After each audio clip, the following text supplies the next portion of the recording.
Hello बच्चों, आज हम पढ़ेंगे फर्स्ट फ्लाइट बुक की first poem dust of snow, जो कि लिखी है रॉबर्ट फ्रॉस्ट ने। और रॉबर्ट फ्रॉस्ट एक प्रकृति प्रेमी कवि हैं और इन्होंने इस कविता के माध्यम से हमें बताया है कि प्रकृति में कितनी ताकत रहती है और वो कोई आदमी चाहे कितना ही दुखी क्यों ना हो, वो उस दुख से उसे निकाल देती है।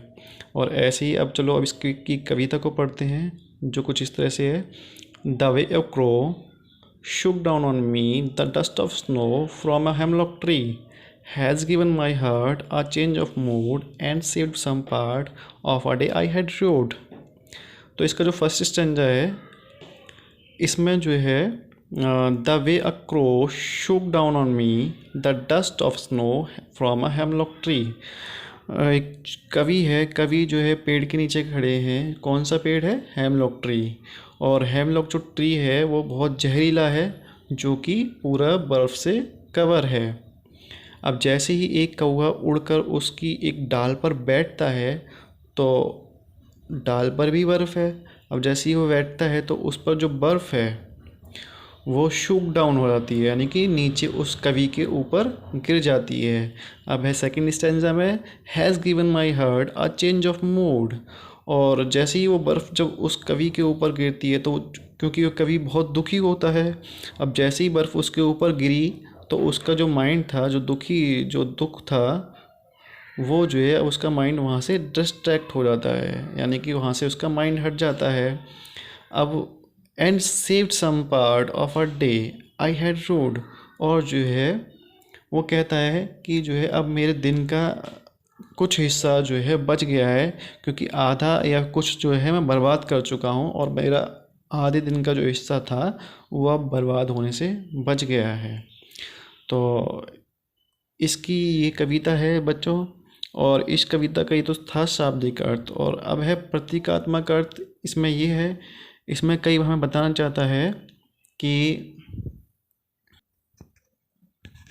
जब कभी कुछ सोच रहा होता है, जब दुखी बैठा रहता है तो एक पेड़ के नीचे है, और जैसे ही उस पेड़ की डाल पर जब कौवा आकर बैठता है तो उस पेड़ पर जो बर्फ़ है वो उस बर्फ़ उस कवि के ऊपर जब गिरती है तो कवि का जो माइंड है वो वहाँ से डिस्ट्रैक्ट हो जाता है। जो वो दुखी मन से जो सोचता है वहाँ से उसका माइंड हट जाता है, और अब वह सोचता है कि मेरा जो दिन है वो बर्बाद होने से बच गया है।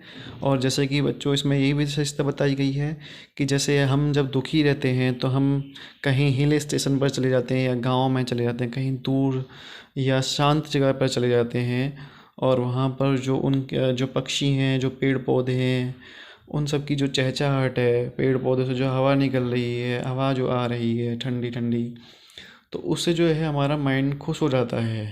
तो इसमें प्रकृति की यही विशेषता बताई गई है। और इसके जो क्वेश्चन है बच्चों नीचे हैं, और बच्चों पहले की तरह मैं कह रहा हूँ कि अगर आप इन्हें कर रहे हो तो पहले इनका स्क्रीनशॉट ले लीजिएगा, तब जाकर इन्हें करें, जिससे जो है आपको क्वेश्चन आंसर करने में सहूलियत मिले। और इसके बच्चों आंसर है नीचे, ये इसके आंसर आ गए हैं।